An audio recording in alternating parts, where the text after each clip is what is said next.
Hello, thank you guys. Thank you so much for being here.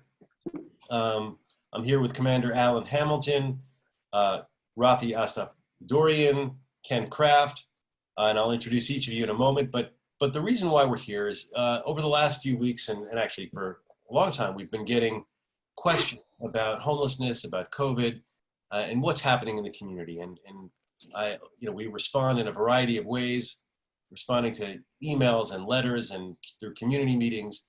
But I also thought it would be good to get together some experts and have this virtual conversation so that people wouldn't just hear it from my voice, but they could hear it from all of you who have the expertise in your different areas. So I wanted to introduce you first, and then I'm going to read some of the questions that people have been asking, and then all of us can put our answers forward. So first, as I mentioned, we have Commander Hamilton, who serves as the Assistant Commanding Officer for the LAPD Valley Bureau. Throughout his career with LAPD, he has worked patrol, vice, prostitution, enforcement, detail, burglary, auto theft division, and the gang impact team, just to name a few of the many spots. And of course, he's best known in our community as the former commanding officer at the West Valley area and Topanga area. And he, of course, is our Assistant Commanding Officer for LAPD Valley Bureau. So we're really honored to have you here. We also have Raffy Astvasadoorian, and he has served as the City Attorney's Neighborhood Prosecutor for the West Valley Division since 2007. And for those of you who may not know, a neighborhood prosecutor is a local problem solver, is someone who combats the most destructive community crimes like drug sales, prostitution, illegal dumping, graffiti, and more. But Raffy knows the ins and outs of the law and can help us understand what's legal, what's not legal, and those kinds of questions, because that's often at the heart of a lot of the issues. And then we have Ken Kraft, who serves as the President and CEO of Hope of the Valley, one of the broadest homeless service providers in the Valley. Before running Hope of the Valley, Ken was a pastor for 20 years, and he worked in the private sector as well as having worked at the homeless shelter. Ken and his staff are also, they're running the operations at the temporary emergency shelter at Woodland Hills Rec Center. So there are a lot of questions about the Woodland Hills Rec Center, and Ken knows firsthand because it's his operation that is running this. So thank you all. I'll start with the first question we have. A number of people have written us in about this, which is, why are some rec centers being used as a homeless shelter, and will they return to normal after the crisis? And I think I'll start with this one. The reason they're being used, of course, for the COVID-19 crisis, the mayor ordered that rec centers throughout the city be converted to temporary homeless shelters. And yes, temporary homeless shelters. By the city charter, our rec and parks have to be used for rec and park purposes outside of an emergency. So they've been used it's a difficult place, the order was a stay at home order. But how do you shelter at home when you have no shelter? And so the idea was to bring people throughout the city to hotels and motels and to rec and park centers to seek that shelter. And the rec and park center, they're congregate group shelters, but people are kept 6 feet away. It is temporary, and in fact, we are now just at the beginning of the process of phasing those down because they're not as good as hotels and motels, and that was known even at the beginning, but they were something that could be stood up quickly. They could. Why was Woodland Hills chosen? As I understand it, the mayor, basically his order said all of the rec and park centers that had the amenities, the hot showers, the bathrooms, etc., would be on the first list. And Woodland Hills qualified, so Woodland Hills was one of the first 40 that was in that first list of 40. It's the only one in my district. And there have been a lot of questions. We have FEMA trailers on that site as well. And those FEMA trailers are being used to house folks who are 65 years and older. So you have 35 people in the shelter, plus 10 more in those FEMA trailers. And at the moment now, we're in the process of winding those down. And so they're no longer taking new folks into the shelter, and we'll slowly wind that down to the point where those shelters can be returned back. Ken, did you want to add anything else to why we even have these rec and park shelters to begin with? I think you said it well, and the challenge that we have as service providers is the fact that there's just no beds. There's no beds available, and so when we're asking people to shelter in place and there's no place for them to shelter, somebody might say, well, they can just stay out on the streets. But the problem is there's really no medical oversight there, and the beautiful thing about these pop-up shelters that have taken place in the rec centers is the fact that there is medical oversight. There's nurses on site, LAPDs on site for security. We have security guards.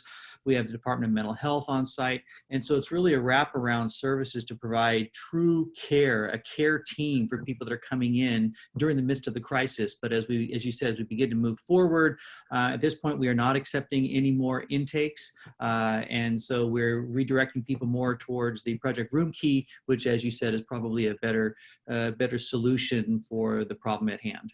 Right. And I should say the shelters to begin with, I mean, and especially I insisted on this at the beginning, they needed to be for proximate homeless. The idea was to bring folks who are in the local community into that shelter.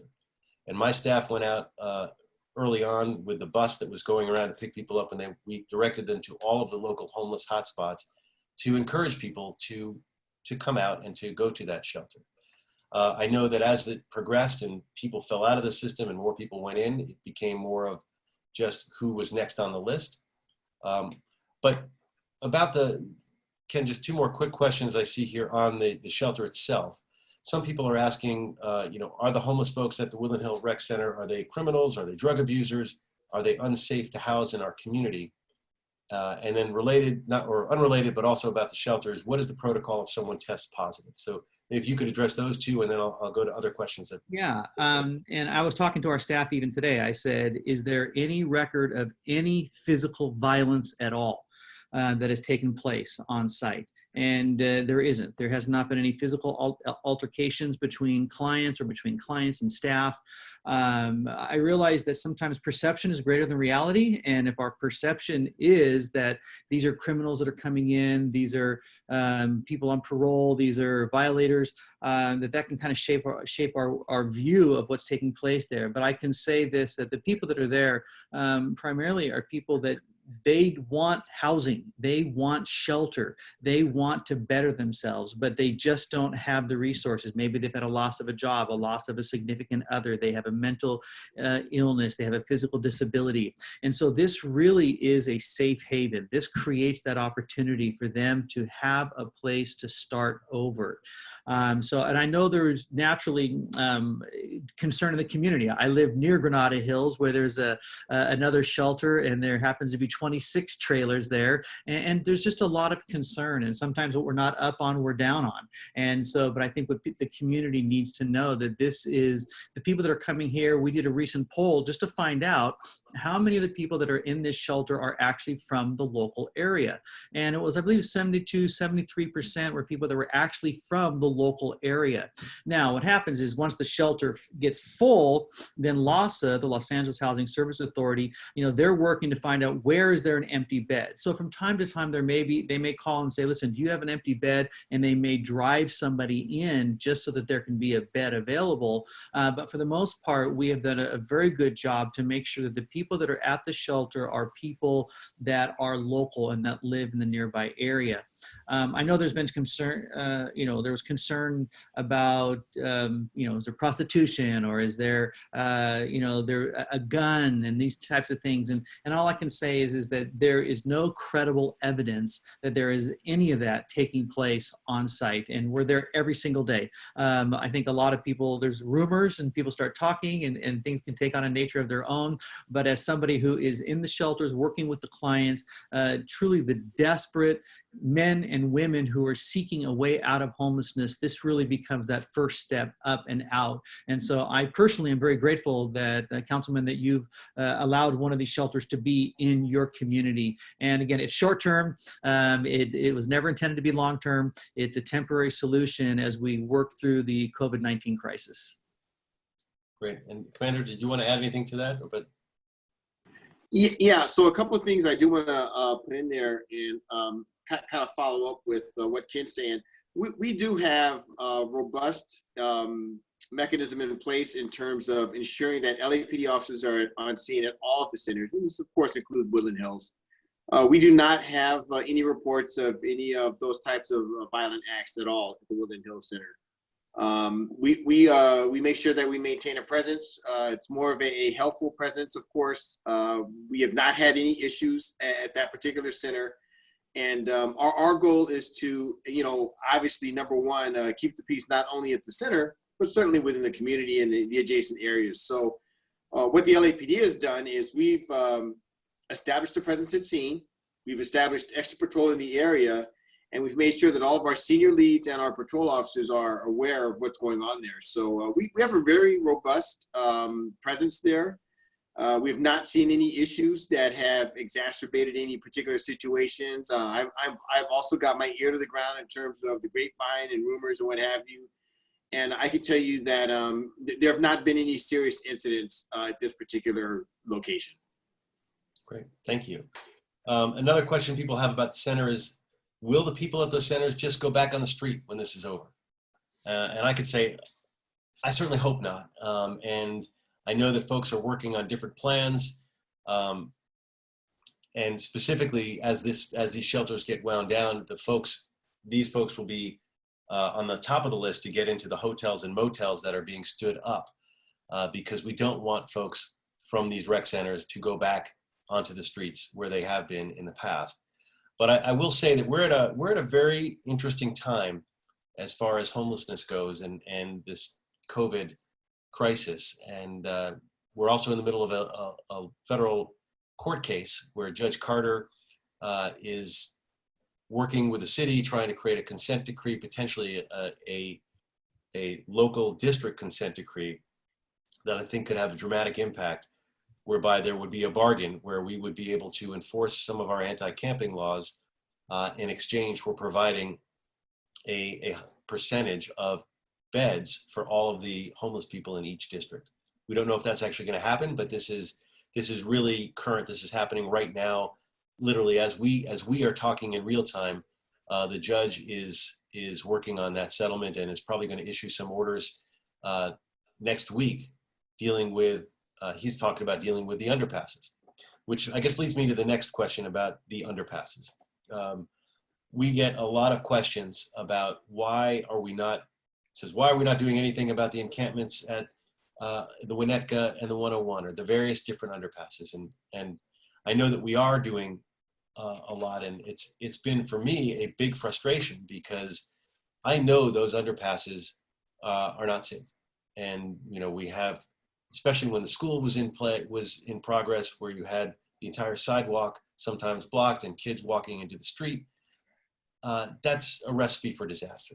And I have tried for a couple of years different ways to get at that very particular issue of those underpasses, from no loitering signs, which were deemed to be unenforceable and unconstitutional, to a critical transit corridor bill that would allow us to specifically enforce on those critical transit corridors that was too broad to work, to a number of different approaches.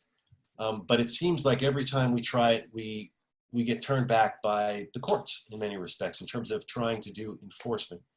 So I guess I wanted to put out, maybe to Commander Hamilton and Raffy in particular,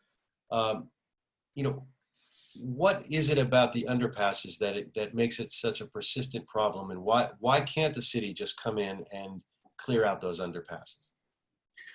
Yeah, so hey, Raffy, if I could just take this first part, then I'll hand it off to you. I want to address something that you just spoke about. The council member talked about people going back to the streets after they leave the centers. And here's what I want to stress. So there is a process that we have been adhering to as we've admitted people into these centers. That process is actually designed to get people on that important first step and move them forward. As Ken was talking about, we want to move them into a better situation, whether that is a reunification with parents or family, our siblings, whether it is providing temporary transitional housing, or even a permanent solution to their people experiencing homelessness. So we have already engaged in that with a number of these people, and they're in different phases. We see them coming to these shelters as an opportunity to continue that process. So I want to make sure there's an understanding that that is going on at all times with the LAPD, with our Hope team, with our coordination with everyone downtown, with Commander Graham, and with the UHRC.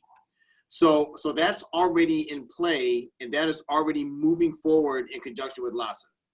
Getting back to the underpasses, outside of what is allowed within the municipal code, state law, and everything else that we have as tools, beyond our ADA requirements for safe passage, we are somewhat limited in terms of what we can do from the enforcement end.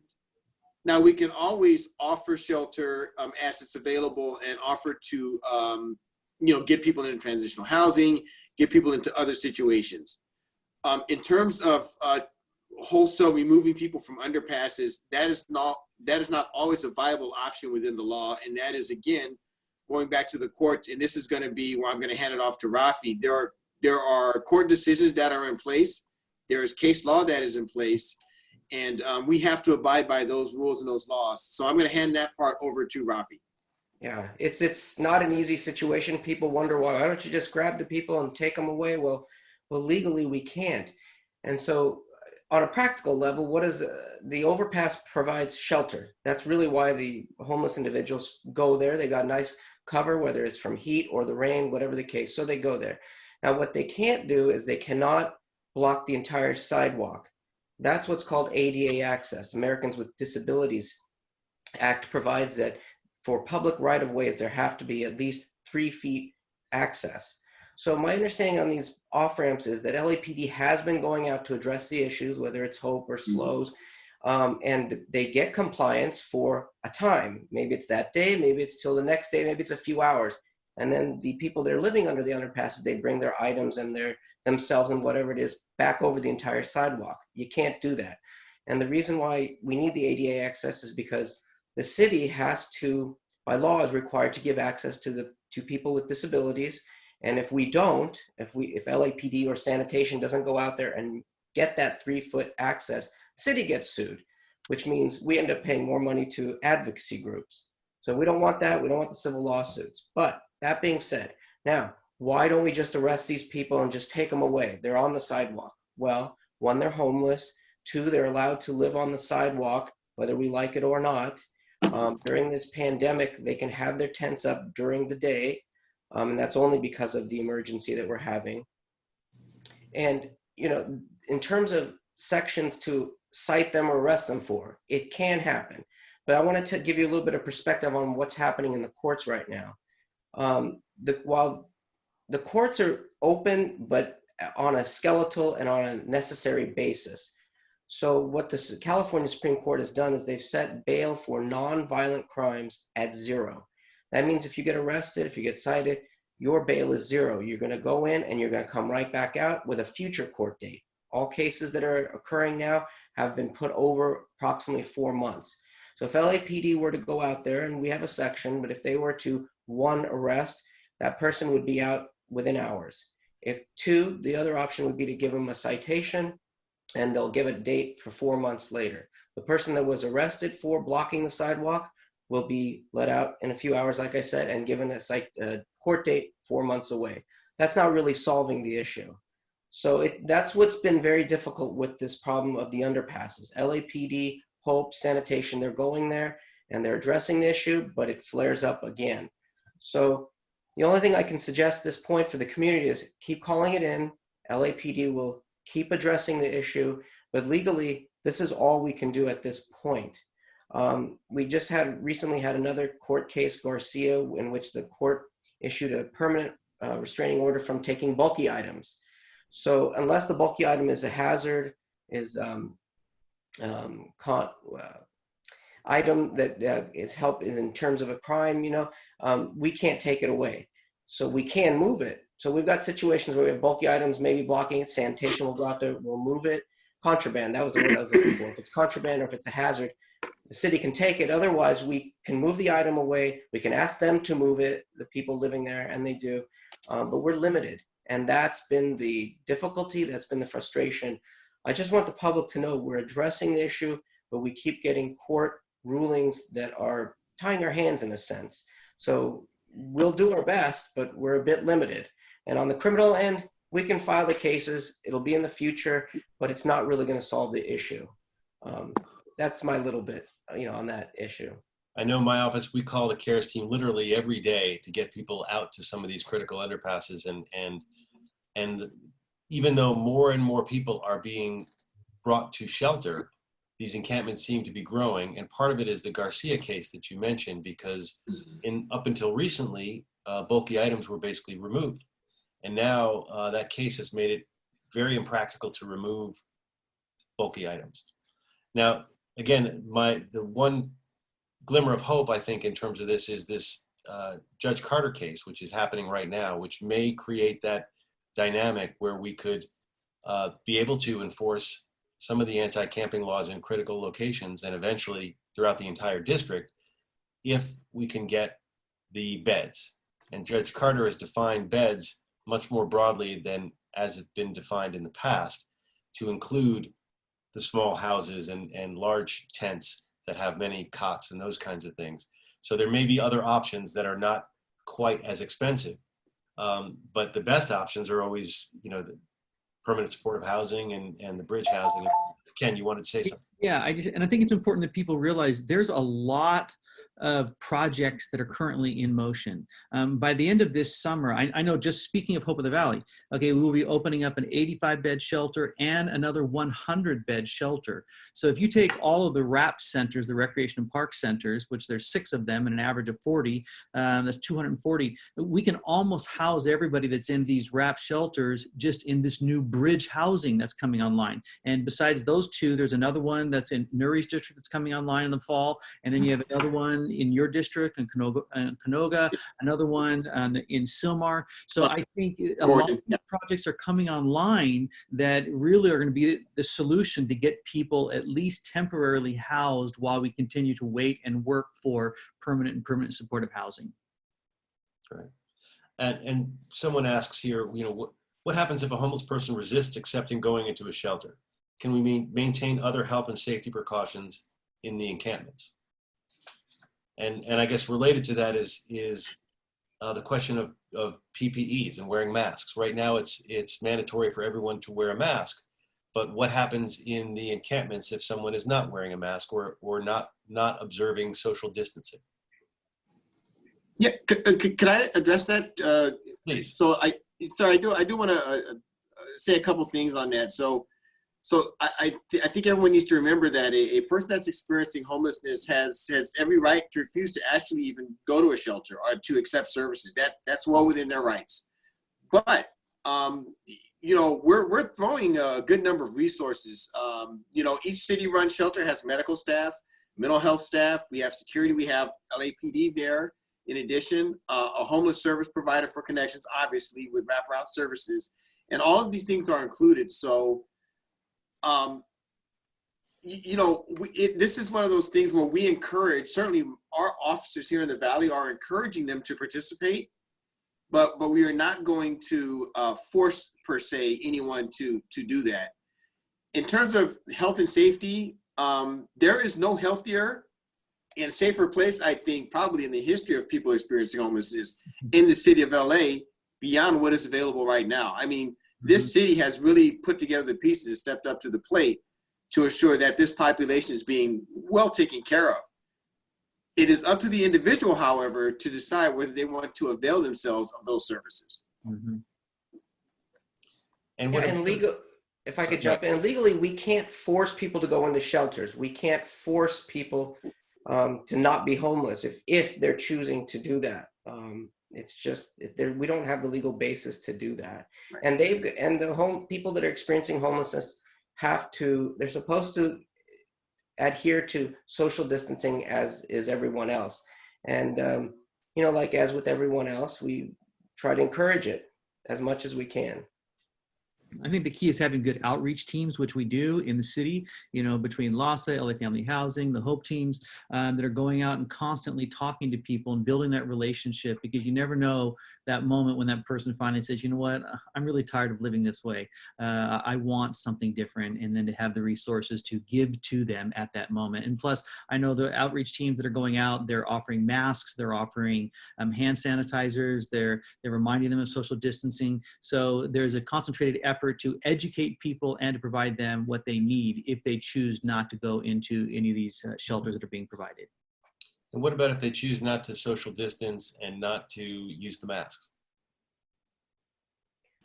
Well, I can address their decision to not engage in social distancing. We provide strong recommendations from the police department side. However, we will not move into necessarily an enforcement mode, depending on what the situation is.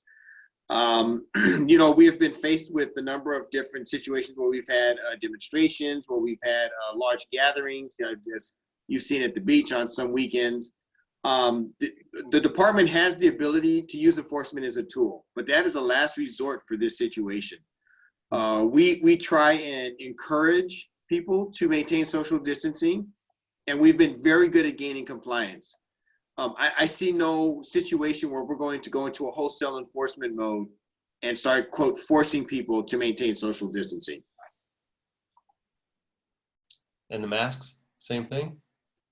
The exact same thing, sir. We're going to encourage their use, certainly within, when people are within a certain proximity of each other.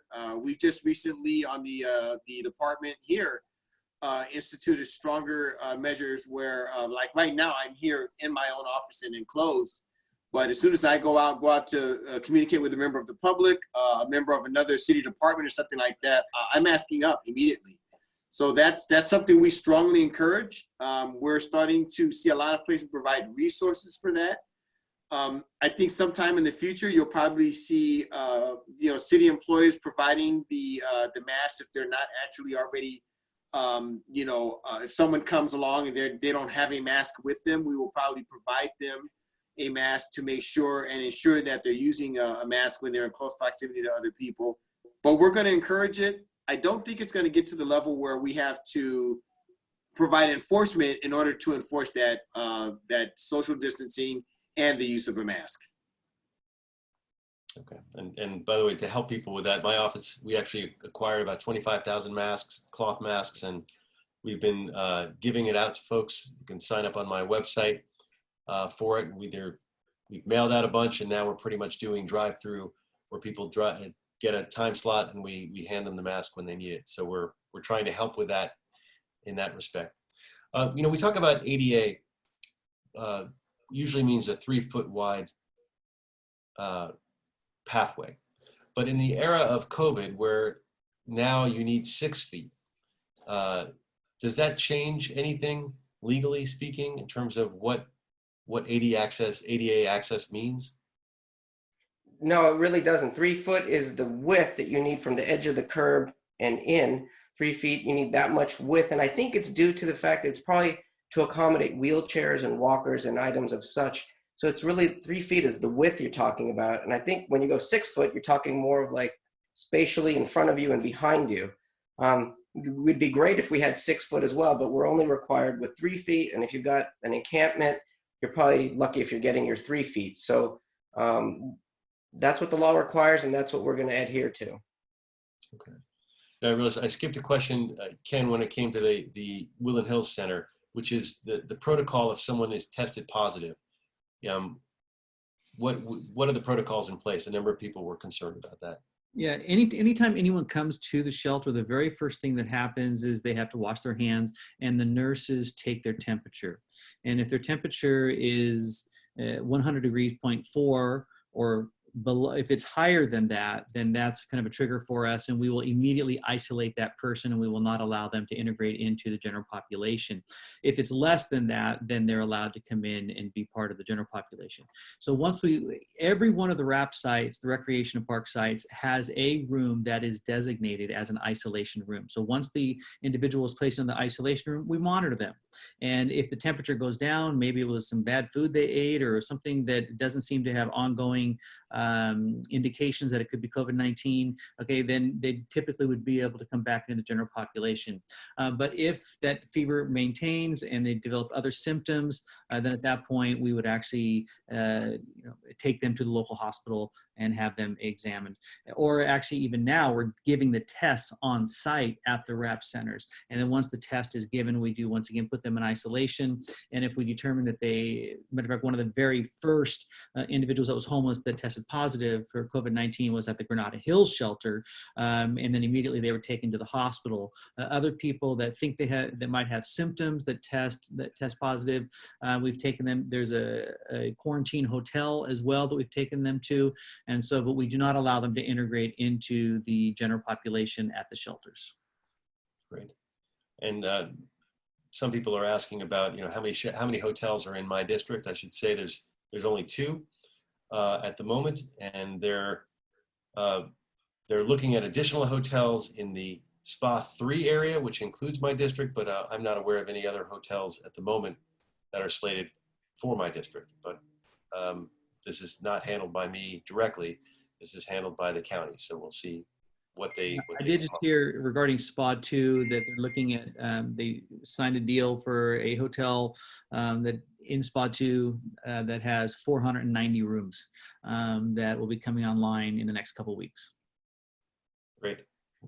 Other questions about, what can we do to assist unhoused people who are still living on the streets, especially how do we provide them PPE and how do we protect them?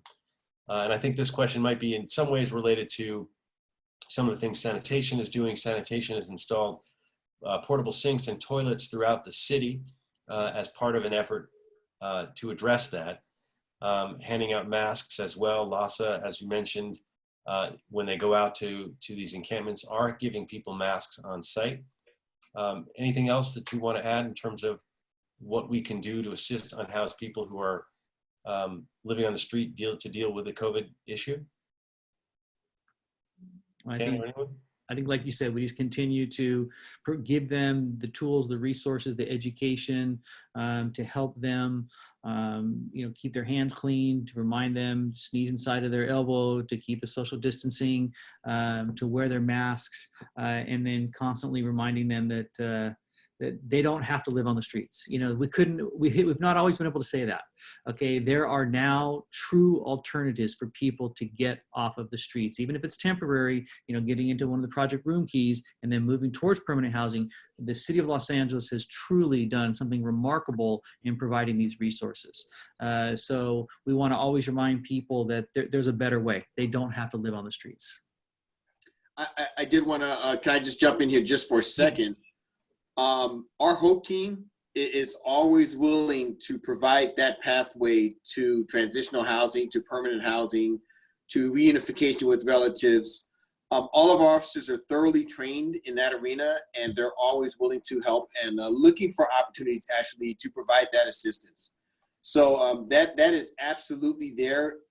We have a very robust system here in the San Fernando Valley. Sergeant Gerald Case, who was the HOPE detail supervisor, along with the UHRC and Commander Donnie Graham, we're always looking for opportunities to not only provide services for those that choose to remain on the streets, but we're always looking for opportunities for family reunification, for getting them into services, for getting them into rehabilitation.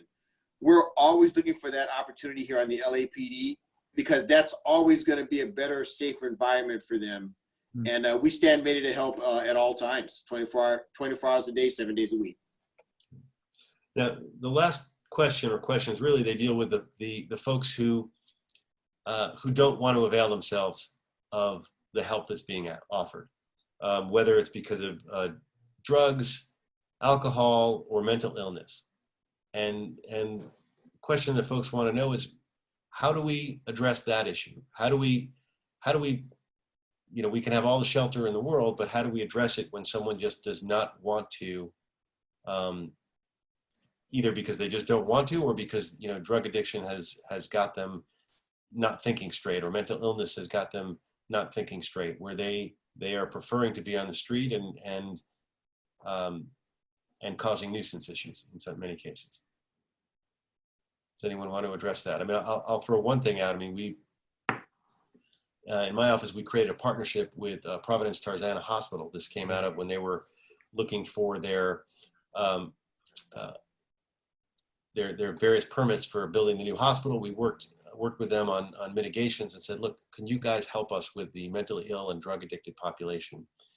And they came up with a program that was done in coordination with the Tarzana Treatment Center, where they now have patient navigators in the emergency room of their hospital. And those patient navigators are trained to deal with folks when they're at their lowest, after they've been you know, brought in for some, usually a horrible reason, brought back to life for Narcan, or they had a horrible fall. And they offer them services, but they offer them temporary housing in an off-site house where they get treated for their mental and physical issues. And this program has been proven so far, it's been about a year, much more effective than typical outreach. I mean, they're getting majority of the folks accepting the services, and this is the most service resistant population that they're dealing with. And so they're seeing some really, but it's starting to expand. They've expanded it now to all of their hospitals in the Valley. They've got, you know, Burbank and where's the other one? In Hollywood. So all their hospitals are now feeding into this program, and we're trying to expand that to get even more housing for this program. But you know, that's one group, and then you have folks who are, you know, gravely disabled under the state law. It's very difficult to declare somebody incompetent or gravely disabled in order to force them into treatment.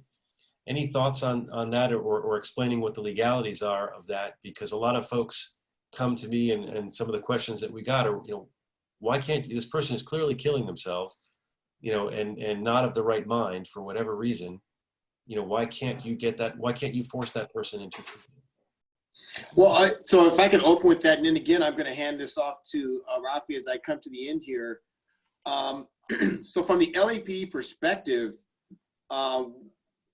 we are willing to work with all of our service providers in the Valley, from LA Family Housing. We certainly work with LASA, obviously, the countywide, all the way down to organizations like KINS and everyone else is throughout the San Fernando Valley. So we have good, solid partnerships in place. We're always doing outreach. We actually have a core group of 14 officers in the San Fernando Valley, where this is their primary duty assignment, is doing this outreach and attempting to do exactly what we're talking about. Put people in a better situation that are experiencing homelessness, so that they can get on that path, that road to either rehabilitation or recovery, or at least to a better situation. But here's the thing. So we offer that only as an offer, because again, we cannot, you know, force people into certain situations. Now, getting into the gravely disabled and the areas where we look at holding people for mental evaluation, that's governed by the Lanterman-Petrus-Short Act and 5150 of the Welfare and Institutions Code. So the thing there is, it's a very fine line between where someone feels they can care for themselves and where they actually have the inability, or they're just plain incapable of caring for themselves. That's where the law comes in. Quite often we run across people where their life situation has devolved to the point where we are forced to actually take action and take them in for an evaluation. When that happens, we're pretty good about doing that. But the public needs to understand that that is just a preliminary step towards their evaluation. After we bring them into that clinical atmosphere, it is up to mental health professionals to make the determination as to whether they should be retained by the system or whether they're going to be released back under their own personal care. Raffy can certainly get into the legal specifics of that, but from a care perspective for the LAPD, we always seek to get people evaluated so that we can get a true clinical assessment of their mental capabilities before we move on. And Raffy, if you could take over the part regarding the legal technicalities of getting them into that situation, I'd appreciate it. Absolutely. So the Fourth Amendment doesn't allow the police, the government, to come over and just seize someone and say, you need to move, you're going. If it's falling under a mental illness issue, it's Welfare and Institutions Code 5150. They're a danger to themselves or others. If the officers see that, then certainly they will take the person up to all of you and have them evaluated. Okay, so if no crime has been committed, it's just a mental issue, they're taken up to all of you and they are evaluated.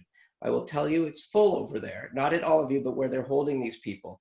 So the bar is very high for the danger to themselves and a danger to public. Many people stabilize on the way over, or they stabilize during the 72 hours. They're given their medication and they're released and they go back out to wherever it was they were living. And unfortunately, they go back down to the Welfare and Institutions Code again. That's on the mental side.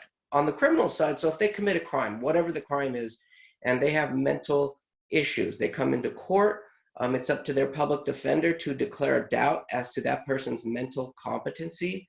And this is not, I'm not saying any negative against public defenders. They're uncomfortable doing that for whatever reason. That's their job. So if they're uncomfortable doing it, if they can get them through a plea or to deal with the case, if they understand the nature of the charges, they deal with the case, the person is sentenced and then moves on, and then probably back to the same spot that we found him. If the public defender and the judge are uncomfortable with, the prosecutor doesn't declare the mental incompetency. The court or the public defender or his or her attorney declares a doubt as to their competency, then they are sent over to what's called Department 95 and they're evaluated for 2 weeks.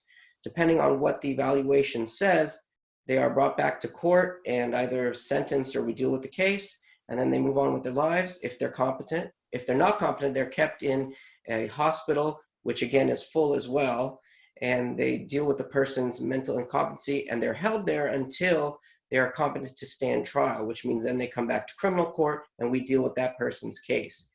I mean, I would just say it's far and few between that a doubt is declared as to the person's mental competency in court, and what the officers see, you know, it's far and few between that they're seeing someone that's a danger to themselves or to others, and when they do, they take care of it.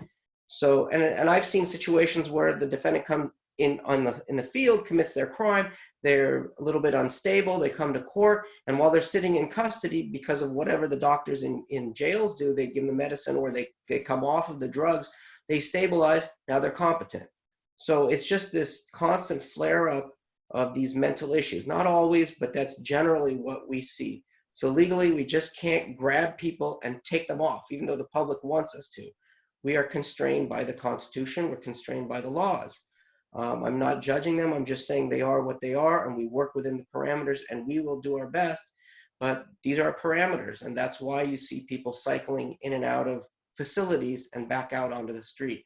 And I think what Ken Kraft and what the commander were alluding to, which is why you hear us saying, you know, us meaning the government, saying we will keep on to these people, we'll keep talking them, in the hopes of talking them into taking services. At some point, we will be so persistent and they'll come to the light, so to speak, that they'll say, that's enough, I don't want to live on the streets, I'd like something better. And that's where Ken and LAPD, because they're out in the field, they come into play, and Hope is fantastic with this, but they do this we're going to nag you until you take services, because that's better for you than living out on the street.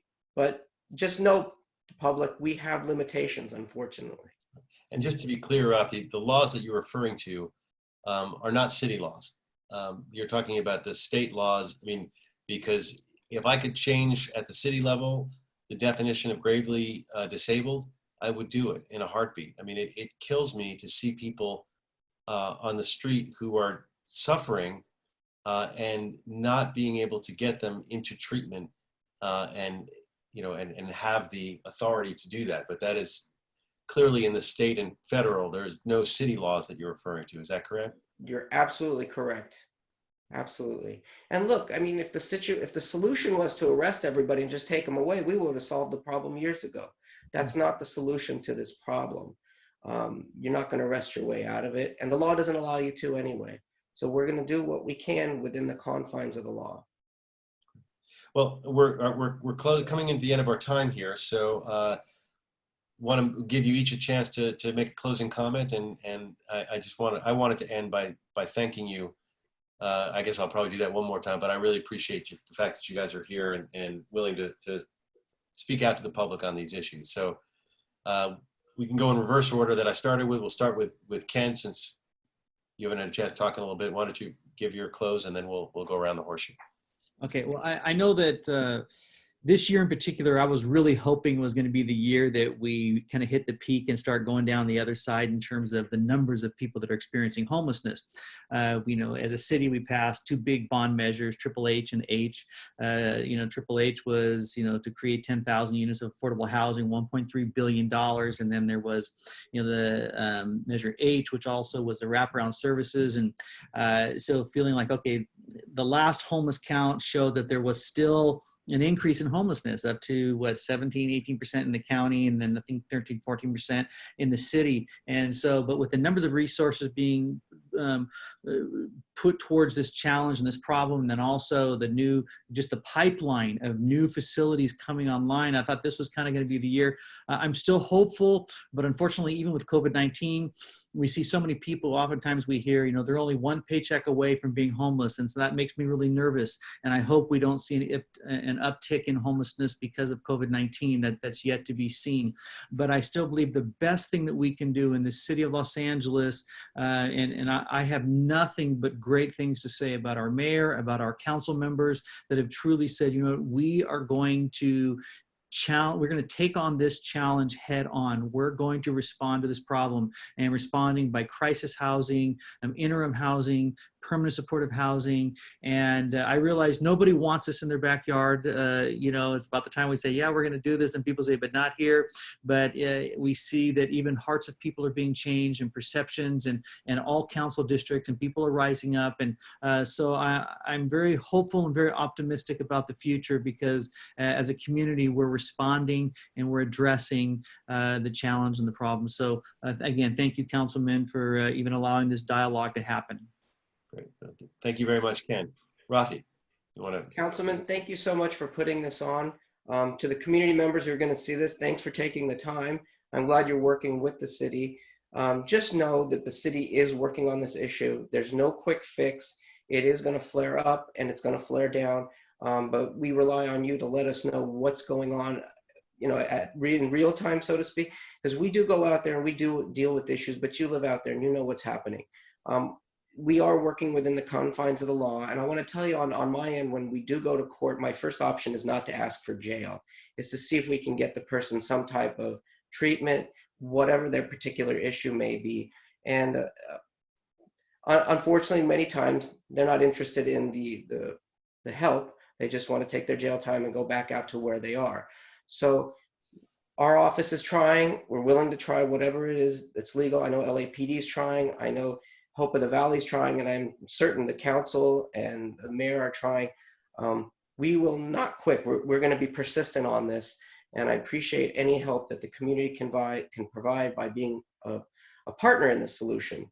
But do know it's not going to happen tomorrow. It's going to take some time, but we'll be here for you. Thank you very much, everyone. I appreciate your time. Great. Thank you, Rafi. And Commander. Well, first off, I want to thank you, Councilmember Blumenfield, for allowing us to participate here. It's always great when we can get this information out to the community. Second, obviously, all of my partners here on the Zoom call, as well as out in the community, I need you to know that here in the San Fernando Valley, we are committed. I mean, we are absolutely committed to working with our service providers, our partners, our other governmental organizations, and certainly getting people to more services. We're looking at some other potential programs where we want to focus on the people that are need the most service right up front, and using them as a group and helping them the most, and then moving down that chain. We have a number of different initiatives that we're looking at, coordinating closely with the UHRC, coordinating closely with our county partners. We are determined to stay in this game and to see this this problem to certainly maybe not an end where there is no one homeless, but certainly to where we get a trend where the numbers are greatly reduced, and certainly that opportunity is provided to everyone that's experiencing homelessness, where we can bring them in, give them services, provide them with the opportunity to reunify with family, provide them with the opportunity to get these services, provide them with the opportunity to get rehabilitated, and move them forward in life. We are absolutely dedicated to that here on the Los Angeles Police Department. With that being said, I want to make something very clear to the community. When it comes to acts of criminality that are committed by people that are experiencing homelessness, we will enforce the law, period. We are not providing passes to people because of their living experience. We will enforce the law when it comes to people committing especially serious violent crime, and we will remove them from the community. Thank you all very much for participating today. Commander, thank you so much, and thank you all. And I just want to say, lastly, to the public, if you have additional questions, contact me at my office. The best way to contact me and to get a response is through email or calling. That's how we are able to track people who call, and we're able to make sure we respond to all the calls and emails. So please feel free to do that. It's Blumenfield.lacity.org. You'll also find a tremendous amount of information, frequently asked questions on homelessness, on COVID, on a number of different subjects. We're going to put this information up there, but please go through that website. There's a lot of good information there. And thank you so much for being part of this. And take care, stay safe, stay healthy.